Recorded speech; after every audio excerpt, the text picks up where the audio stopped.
Saya punya teman dari kalangan kafir yang sampai sekarang belum terima dan memaafkan atas kesalahan saya. Bahkan dia jelas-jelas memutus pertemanan. Dan setiap ketemu matanya selalu apa ini? Nantangin untuk berkelahi. Apakah saya harus berkelahi? Karena saya emosi tiap ketemu dia. Nantangin terus, dan kalau saya berkelahi apakah itu termasuk jihad?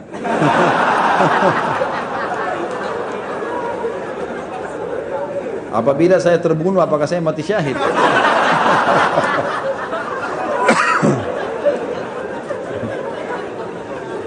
Untung bertanya ini. Kalau dia nggak tanya bisa bahaya.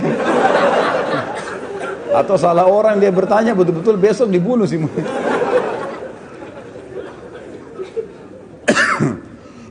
Baik teman-teman sekalian, saya tadi sudah bilang kalau orang kafir pun tidak boleh kita berbuat salah, dan kita harus fair. Kalau kita benar, ya sudah kita maafkan. Walaupun dia belum minta maaf sudah selesai. Kalau dia jaga jarak kita jaga jarak. Tapi kalau seandainya dia yang benar, kita minta maaf. Seperti sini dikatakan saya punya kesalahan dan saya sudah minta maaf, ya sudah kita minta maaf. Masalah dia belum maafkan, memang dalam Islam saya bilang tadi ulama mengatakan kita harus cari ridhonya. Ada perbedaan antara kafir zimmi dan kafir harbi. Kafir zimmi hukumnya sama karena dia penduduk wilayah bersama muslimin. Harus kita kembalikan haknya. Misal, tidak cukup teman-teman karena kita muslim, kemudian kita pernah mengambil hak orang lain lalu kita bilang maafin saya tapi kita tidak kembalikan. Misal kita ambil motornya, mobilnya tidak kita kembalikan lalu dia marah. Lalu kita anggap ini adalah tantangan, kalau dia marah, wajar orang marah, mobilnya diambil. Atau apalah diambil gitu kan. Maka ini kita harus cari tahu. Kalau misal betul-betul tidak ada urusan sama sekali, jadi cuma sekedar mungkin dia taruh teh di mejanya kita kesentuh tumpah, lalu kemudian kita minta maaf, ternyata dia tantangin berantem misalnya. Nah ini kesalahan dia, nggak boleh nih, laporin. Nggak usah berkelahi dulu ya. Tapi di sini kita laporin kepada atasan, laporin kepada semua, jaga jarak dengan dia. Tapi kalau misal dia mulai mukul duluan ya itu lain.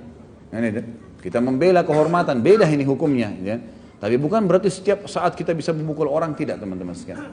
Karena Nabi SAW berulang kali berusaha orang-orang Yahudi mempermainkan beliau, tapi beliau balas dengan ketenangan.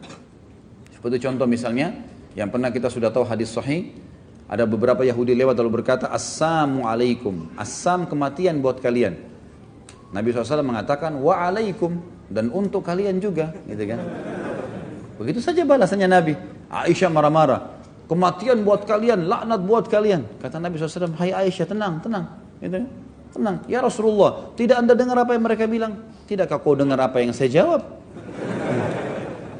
Doa kita kepada Allah untuk mereka diterima, doa mereka kepada Allah untuk kita tidak diterima. Gak usah ribut-ribut. Kan gitu. Karena seorang muslim bisa mengatakan, ya Allah matikan si kafir tuh misalnya. Bisa sampai itu. Kalau orang itu zalim, kafir, harbi, bisa. Nabi SAW berapa kali kan mendoakan kehancuran kaum yang membunuh para penghafal Al-Quran gitu kan. Sampai sebulan beliau kunut nazilah. Jadi itu bisa saja terjadi. Jadi tidak selamanya harus di sini masalah. Apalagi teman kantor, pukul-pukulan, ada peraturan pemerintah. Nanti akhirnya kita jadi terjerumus ya ke penjara, segala macam, merusak masa depan kita. Nggak perlu semua dihadapi dengan cara seperti itu. Ya, sudah selesai. Tidak mau berteman, nggak usah. Jadi nggak usah terlalu ngoyo kita berteman pada orang, apalagi orang non-muslim. Putusin hubungan sudah selesai. Allahu a'lam, itu yang saya tahu.